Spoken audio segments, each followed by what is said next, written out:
Kwezi nini watukufu murangalia ukuu wa leo, maraba hivyo mwartsawa arnazigidzo. Bonsoir Yousra, bonsoir à tous et merci de nous retrouver pour ce nouveau journal. Mahabari razikidza mbeli leo, sénateur Tani Mohamed aregea Dagoni, mwana wakati ya uregea arnazo zafanywa, maelezo zaidi arna mahabari. Nirsimaliza na akadema ya Tianziani vohanu voufua ya wakazi kawalona majiao. Maintenant les titres de ce mardi 2 novembre. C'est l'heure du bilan pour le sénateur Tani Mohamed. Devant la presse ce matin, il a détaillé les propositions de la dernière mission sénatoriale à Mayotte. C'est à voir dans quelques instants. Et enfin, la CADEMA inaugure une laverie à Dembéni. Elle est destinée aux plus démunis afin de lutter contre les lavandières, une pratique polluante dont nous parlerons en fin de journal. Et je vous lisais en titre de retour sur l'île depuis jeudi dernier, le sénateur Tani Mohamed Swalihi a invité la presse à Ouangani pour un bilan annuel de mandat. Il a notamment évoqué les mesures inscrites dans le rapport de mission sénatoriale dépêché à Mayotte au mois de septembre dernier, Yousra. Et le sénateur Tani Mohamed Swalihi waye awasuli maore madzaina wanasuku na waye airi machangizi habari arna mpara no Ouangani leo nafasi ya uregea arna zo zafanyiwa mwahunu na zo sofanyiwa masanamwe na jaidi maulida. Le sénateur Tani Mohamed Swalihi a convié les médias à une conférence de presse à Ouangani. L'occasion pour lui de faire son bilan de l'année qui vient de s'écouler. Et parmi ses contributions, la mise en place du code de justice pénale pour mineurs. Mais il réclame plus de moyens afin de la rendre efficace à Mayotte. La mise en place du code de justice pénale des mineurs qui a vocation à accélérer la réponse pénale dévolue aux mineurs et la rendre plus efficace. Pour que le code de justice pénale des mineurs puisse être efficace, bien évidemment, il faudra augmenter les moyens tant en personnel qu'en outils de l'appareil judiciaire, de la phase d'enquête à la phase de jugement, en passant par les greffiers. Le sénateur a également évoqué le rapport rendu après la mission sénatoriale qui s'est déroulée du 7 au 9 septembre et qui fut au cœur de l'actualité locale comme nationale. Ce rapport comporte 16 mesures principalement axées sur la sécurité. Tani Mohamed Swalihi se veut optimiste quant à l'inscription de ses propositions dans les textes de loi. Vous le savez, le Parlement, c'est le Sénat et l'Assemblée nationale.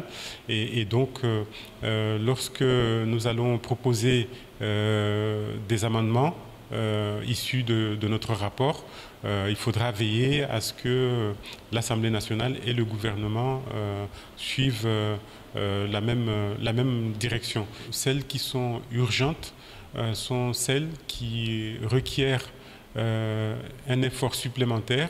Un effort supplémentaire. Le sénateur de Mayotte attend de la continuité plus que des innovations. Il est notamment question d'augmentation des effectifs des forces de l'ordre. Prochaine étape, le passage du projet de loi Mayotte en Conseil des ministres et au Parlement. Plébiscité durant des semaines sur l'île, les Mahorais en attendent impatiemment la finalité.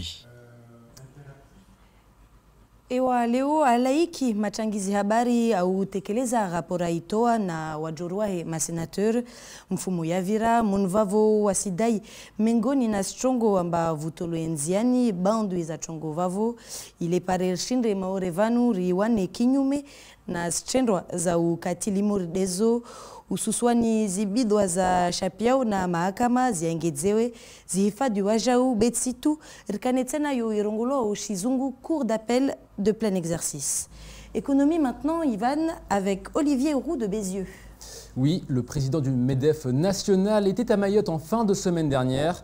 Il a notamment assisté à l'Assemblée générale du syndicat. C'était la première fois qu'un président du MEDEF se rendait sur notre territoire. L'occasion de prendre le pouls de l'économie sur l'île. Et vous allez voir dans le reportage à suivre, Olivier Roux de Bézieux se veut positif et croit dans un avenir meilleur pour les entreprises locales.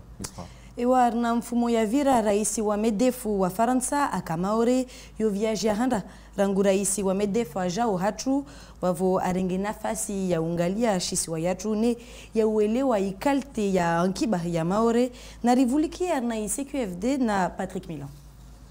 C'est la première fois que Mayotte accueille le patron des patrons. Élu il y a 3 ans, Olivier Roux de Bézieux a tenu à découvrir le 101e département. Et pour lui, si le monde économique connaît des difficultés, le dynamisme de l'île est un motif d'espoir. Alors on peut toujours regarder la bouteille à moitié vide et se dire, ou le verre à moitié vide, et s'il y a des choses qui ne vont pas, il y a un taux de chômage très élevé.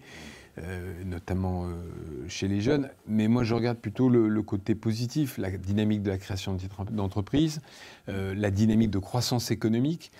Toutes les entreprises que j'ai vues lors de l'AG du MEDEF étaient toutes en croissance, cherchaient à recruter.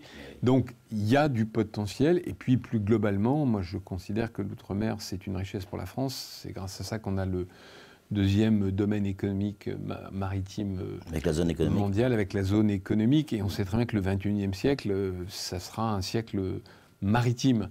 Donc regardons les choses avec un côté positif.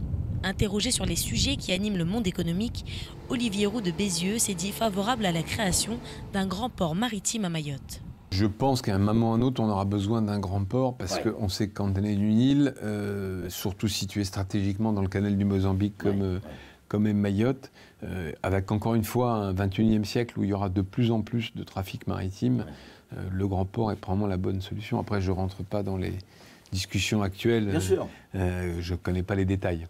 Le président du MEDEF se veut très optimiste pour l'avenir et donne un conseil aux entrepreneurs du territoire. Je crois qu'il faut croire en soi individuellement, ça c'est le rôle du chef d'entreprise, et croire en son territoire. Il n'y a pas de fatalité, il n'y a pas des territoires qui ne peuvent pas décoller. Et d'ailleurs, les gens que j'ai vus aujourd'hui m'en ont donné l'exemple vivant. Ouais, mais il en faudrait beaucoup plus. Oui, mais s'il se crée des entreprises, la multiplication des emplois, c'est la multiplication des employeurs. Et donc, je crois que la création d'entreprises est en plein boom, donc il faut être optimiste. Un optimisme que les entrepreneurs de l'île mettent déjà en application. En effet, malgré les difficultés, les entreprises du territoire ne cessent de faire preuve d'une capacité remarquable de résilience. Raisi wa MEDEF waiajiviwa na Maore kweli wakazi nyingi kawasina hazi bewai asijiferesha na ukidza mbeli mchwatsa upanga miono wa hazi more mwaunu inuktwa ya upanga ya uju ne wanchumama de walio nyingi. Et maintenant, place au reste de l'actualité en bref de ce mardi 2 novembre, Yusra. Ewa aukuchi heli madzario nao sienshi na maji ikuchulwao risona tuuri raka itsozia mana esema usinti itsaiti nziani ya interneti vahanu tsojua lera maji tsobalwao na vahanu itsobalwa na masana moy na Leslie Vimene. Les coupures d'eau continuent de rythmer les semaines des habitants de plusieurs quartiers de l'île. Pour l'heure, aucun retour à la normale semble pointer à l'horizon. La SMAE vient au contraire de créer un nouvel outil qui doit permettre de mieux informer la population sur les coupures d'eau à venir. Kavoumage est en effet un projet qui a pour but d'informer les consommateurs mahorais des coupures d'eau les concernant. La Mahoresse des eaux travaille sur un projet d'application iOS Android pour obtenir des notifications directement sur son smartphone. La SMAE ajoute que dans l'intervalle, il est possible que nous vous proposions une solution de repli via les flux RSS, représentés par l'icône située à droite de chaque village zone. Si vous voulez soutenir le projet, partagez le site, le compte Twitter ou parlez-en tout simplement. Une application qui prouve que les coupures d'eau vont se poursuivre dans le futur. Il faut dire qu'au-delà des problèmes de ressources, la SMAE fait face à un manque de production pour répondre aux besoins de tous les habitants de l'île. Au gré des mesures sanitaires, les marchés mondiaux se sont déréglés. L'offre est devenue supérieure à la demande. Aujourd'hui, avec la reprise économique, le rapport de force s'inverse et provoque l'inflation. Et Mayotte n'est pas épargnée. En novembre, le supercarburant sans plomb coûte à Mayotte 1,65 € le litre, soit une hausse de 3,12% en un mois. Le gasoil atteint 1,38 € et augmente de 7%. Le pétrole lampant continue une hausse vertigineuse de plus de 10%. Il coûte 96 centimes d'euros le litre. Même sentence pour le mélange détaxé à 1,13 € et le Gomarine qui est facturé 1 € le litre. La bouteille de gaz de 12 kg ne déroge pas à la règle de l'inflation. Elle coûte aujourd'hui 26 € contre 24,50 € en octobre. Face à cette crise de l'énergie, le gouvernement a décidé de verser une indemnité inflation de 100 € à 38 millions de Français. Pour bénéficier de cette prime, votre revenu ne doit pas excéder 2 000 € net par mois. À noter qu'il s'agit d'une indemnisation individuelle. La composition du foyer n'est pas en compte pour déterminer si vous êtes éligible. Ce samedi 30 octobre a eu lieu la finale de la Coupe de France régionale au stade de Cavani. Les jumeaux de Mzouazial ont emporté 4-0 contre l'AS Rosador de Passamainti. Antoissi Loutouafi a inscrit les 4 buts de la rencontre et a logiquement été élu meilleur joueur de la finale. Place maintenant au 7e tour de la compétition nationale. Le match aura lieu le 13 novembre en métropole et l'adversaire sera connu à l'issue du tirage au sort prévu cette semaine. L'année passée, en raison de la crise sanitaire, la finale régionale faisait office de 7e tour. Par ailleurs, le 8e tour, le FCM avait affronté et vaincu le Saint-Pierroise à La Réunion, accédant ainsi au 32e de finale. Cette fois, la formule classique est de retour. Il sera donc plus compliqué de réitérer l'exploit. En effet, aucun stade de l'île n'est aujourd'hui homologué pour la Fédération française de football. En fonction du standing des équipes rencontrées, un certain niveau de service et de sécurité est nécessaire. Difficile en effet d'imaginer Lionel Messi et les stars du Paris Saint-Germain fouler la pelouse de Cavani. Et pour terminer ce journal, direction d'Mbeni, où ce matin, la Cadema a inauguré sa première laverie solidaire, un lavomatique en libre service destiné aux plus démunis sans accès à l'eau, et qui a aussi une autre vocation, celle de lutter contre le lavage de linge dans les rivières. Une pratique répandue à Mayotte, mais destructrice pour l'environnement. Et dans la Cadema souhaite y mettre un terme, Yusra. Leo asubuhi Dembeni Kadema yako mstamilio yahanda vohanu voufua irwao laverie solidaire yo yavavo sababu wanadamu walio mamaskini kawasina maji yao. Jumba hiyo ifanywa pare wakazi wasende tena mroni wa ufua maana isimenya ulanga Ivan Rakotovao akadembeni. Une première machine lancée par le président de la Cadema en personne. Un geste symbolique pour inaugurer la première laverie solidaire de la communauté d'agglomération. Installée à Dembeni, elle offre désormais une alternative aux lavandières et familles sans accès à l'eau pour leur lessive. Le lavage en rivière n'est plus acceptable. Il pollue nos cours d'eau, nos rivières. Notre ressource en eau est un enjeu primordial pour Mayotte. C'est vraiment l'avenir de notre île. C'est pourquoi la création de laveries solidaires nous a semblé essentielle et solidaire pour que le plus grand nombre, notamment les personnes en situation de grande précarité, puissent y avoir accès. À l'intérieur de la laverie de 19 mètres carrés, on retrouve 2 machines de 8 kg, une de 14 kg et 2 sèche-linges. Le tout utilisable, lessive comprise, à des prix allant de 10 centimes à 1,30 €.